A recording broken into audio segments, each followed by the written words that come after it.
Hi, everyone. We're so glad you can make it to our workshop. My name is Surya Chokar, and I'm one of the co-founders of Modulus. And my name is Daniel, and I am the CEO of Modulus. Great. So yeah, we're going to be providing you with an introduction to entrepreneurship.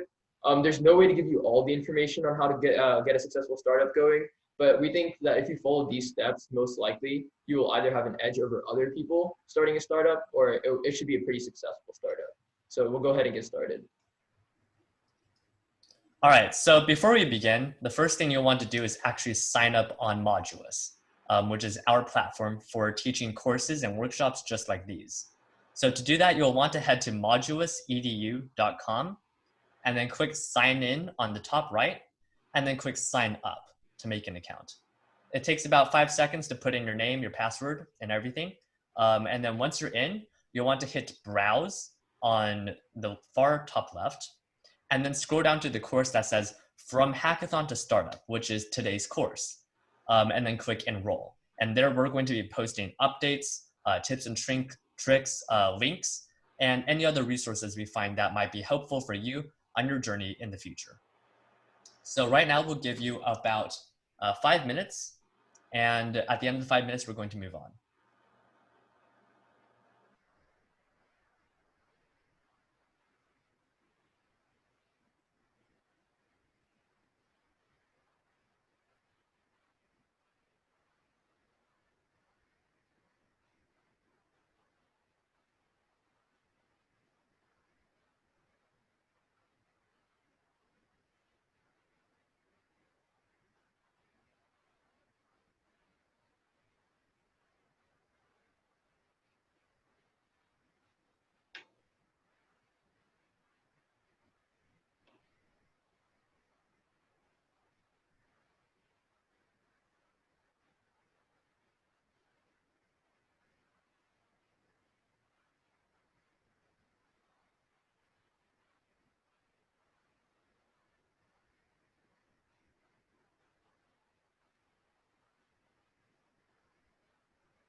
Okay, so now that you guys are in the course as well and have made an account, we'll just keep moving on.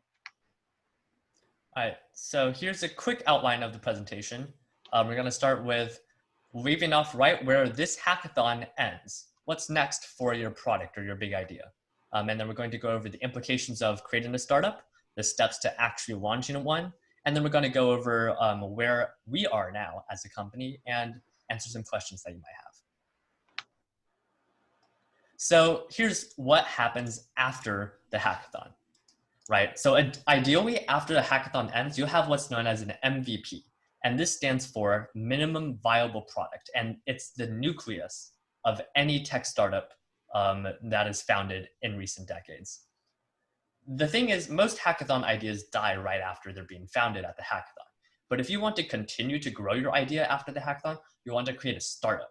This allows you to scale your business sustainably into the future. And the MVP that you created during your hackathon is going to become the core of your new product for your startup.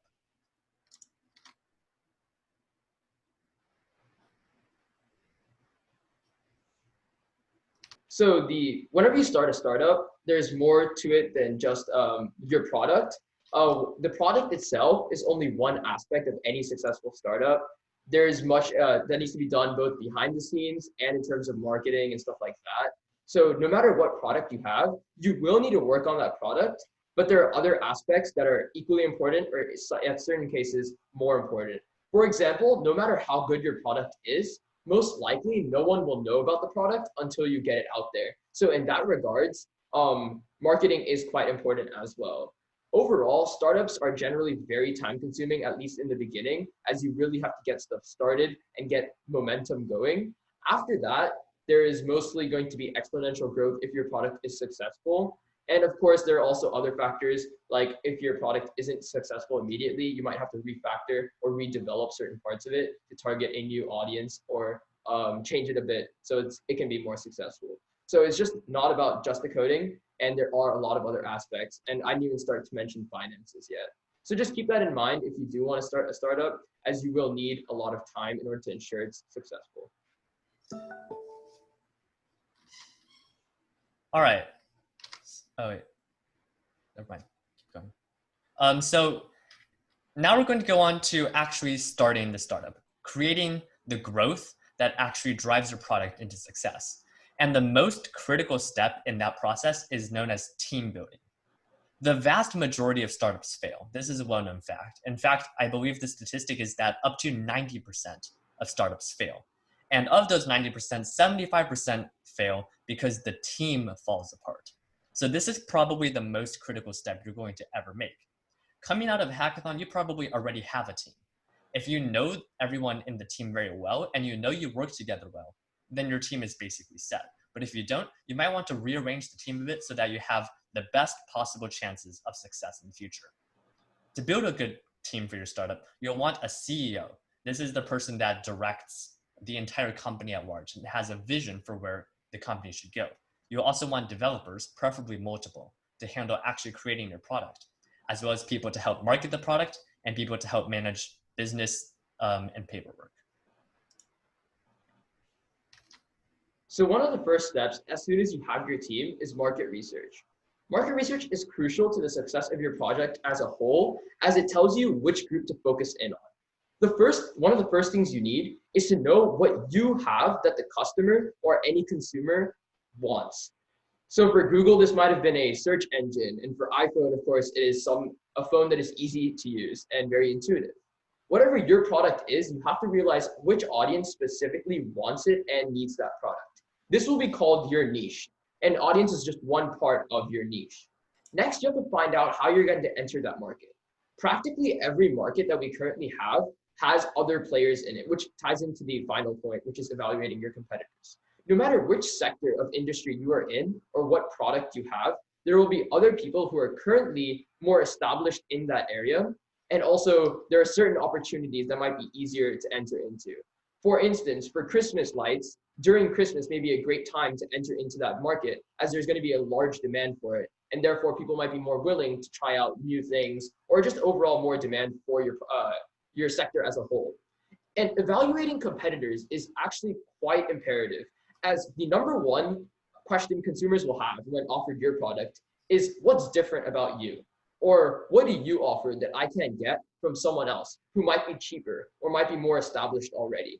And so if you have a way to differentiate yourself from your competitor, something that shows that you're either better or more suited for your specific niche's needs, well, then consumers are more likely to purchase your product instead of someone else's. And that will be how you start generating business. All right, so probably the next most important thing in creating your startup is developing your product and making sure you've tested it against your users. For a startup to be successful, the product needs to be excellent. This means three main things needs to happen with that product. Number one, it needs to be feature complete. What that means is that your users should expect everything they expect of a product of yours, your product should be able to do. The idea is that your product needs to transform your user's life, even if only to a minor degree, to some scale.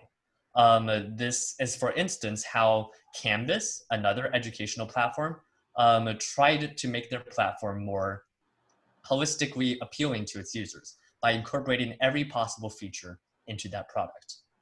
The next important thing about your product is that it needs to be well designed. This is where products like Canvas actually fall flat. Your users need to find it simple and intuitive to use your product in order for them to tell their friends about it and to encourage growth in the future. Finally, your product needs to be bug-free. Don't break the user's experience. If you break a user's experience, they'll actually spread word about your product as well, but it'll be bad word. It'll be like, don't use this thing because it sucks. And that runs opposite to growing your company. So you want to have these main three features in whatever product you develop. And the way to make it happen is through user testing. Chances are the hackathon product that you've created isn't really that great. It probably hits one or two of these features at maximum. But through user testing, you can actually get to achieving all three steps. User testing comes through two main facets. The first is case studies. This is where you invite groups of, say, 5 users at maximum that have never used your product before, and you track them as they go through your product and they use out the features and they test it, they encounter things and they see for breaks. This is the best way to gain valuable insight into how people expect to use your product. The second thing is analytics. You'll want to set up an analytics service such as Google Analytics, which can track how users use your website without you actively watching them. And then this can provide you with additional data through which you can further refine your product. So next is branding. And branding is an interesting and often, oddly enough, controversial topic, because some people find it incredibly important and some people think it matters very little. And in reality, like all other things, it probably lies in the middle somewhere. But when you're thinking about the branding for your company, you'll want to have 3 main things. You want your company or product name. The name can either be extraordinarily unique or extraordinarily common. Common names come with the disadvantage of them being confused for other products, but with the benefit of being easy to find on the internet. Unique names might not reflect what you're actually selling, but they'll stand out a lot and they'll stick in people's heads. The second thing you'll want is a logo. Logos have a few basic rules. One of them is that the design of your logo should be simple and clean, so that when you sponsor things or when you print out posters and merchandise, you can scale that logo to whatever size you want and it'll still work. Another thing that goes along with logos actually is your typeface, which is your fonts that are used. If you look at the evolution of the Modulus logo, actually, you can see that we went from what's known as a serif font to a sans serif font, which means we went from the old typeface to a newer one. And this made the entire interface look cleaner, faster, and more modern. And that leads us directly into our third point, which is rebranding. Sometimes companies will have to rebrand as they find their target audience has changed or their total aesthetic has changed. And this is totally okay. It doesn't involve much additional paperwork at all. And by rebranding, you're often able to give your company a fresh start. Okay, so another big part of creating a company is all sorts of legal matters.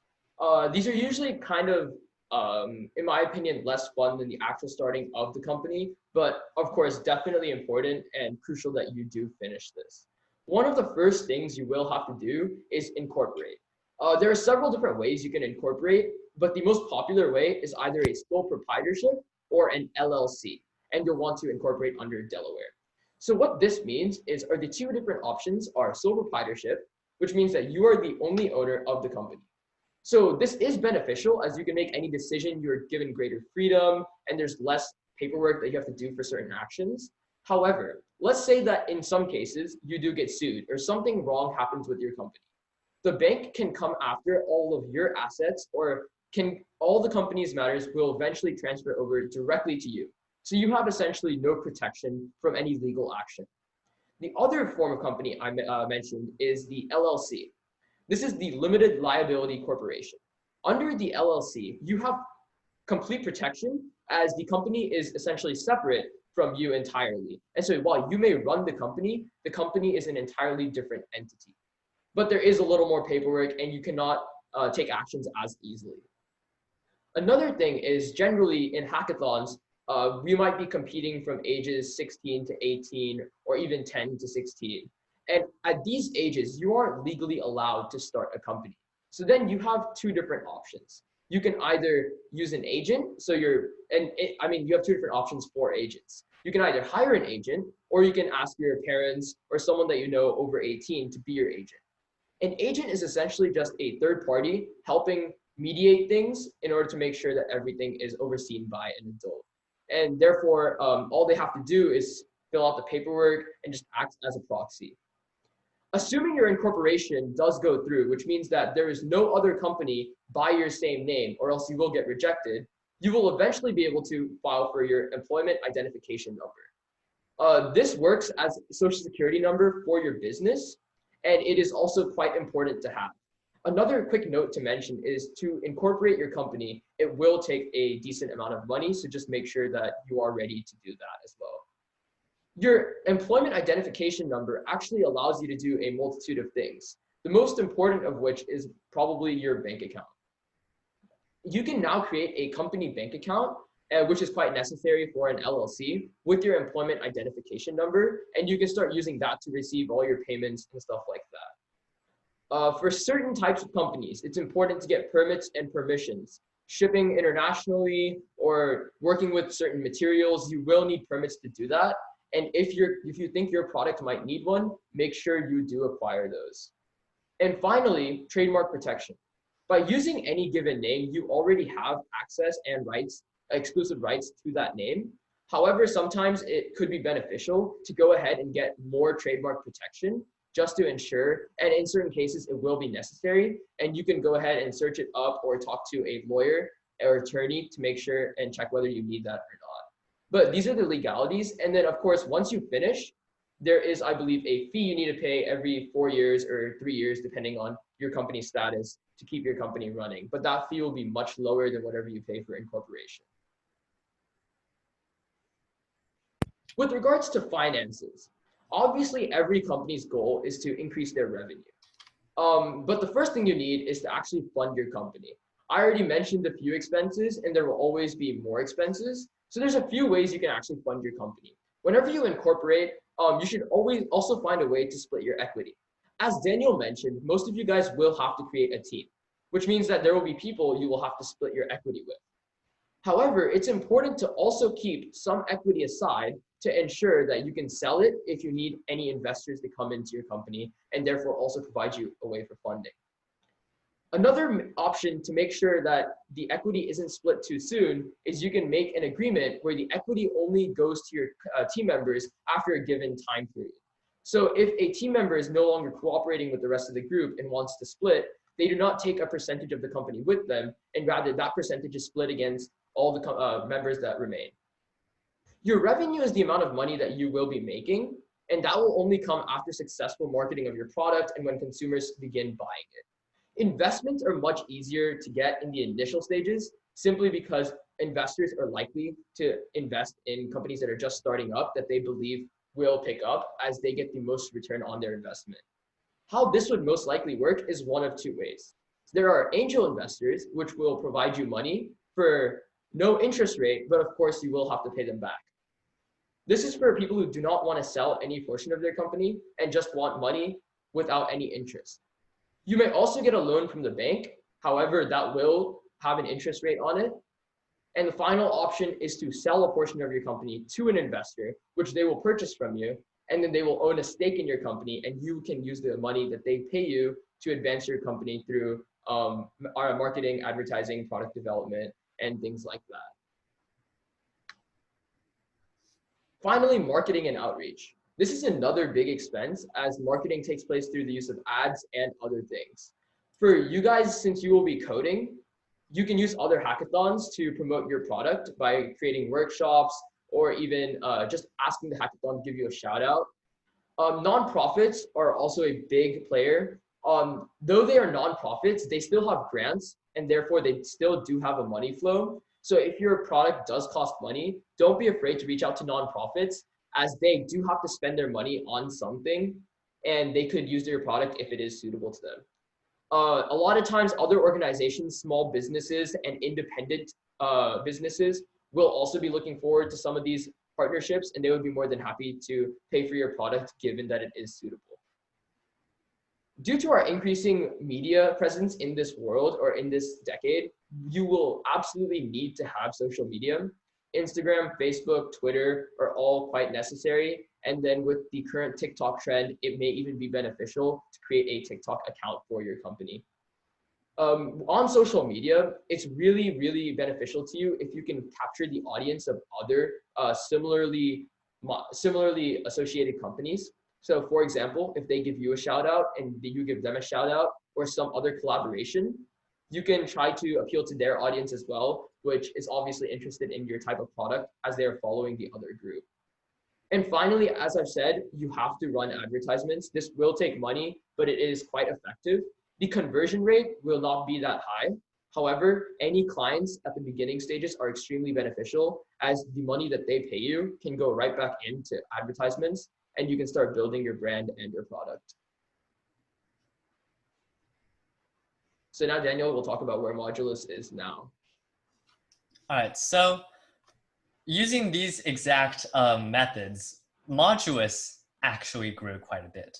Modulus, which you might not know, is the outgrowth of another hackathon. We won the best educational impact at Teens Take on COVID and placed among the top 5 in the world in the CoVLab Global Hackathon. And it was our desire to bring this hackathon idea to the next level that led us to start this entire startup company that we have here. So some statistics about where we are now using the exact same methods that we taught you during this workshop. We've reached 25 nonprofit clients from 5 continents that are actively using Modulus and Modulus affiliated services to run their educational campaigns. We have over 700 users spread across the continental US, Sweden, Saudi Arabia, and India. And some projections by the end of next year, we'll probably have over 10,000 users and 50 organizational clients that will be using Modulus on a daily basis.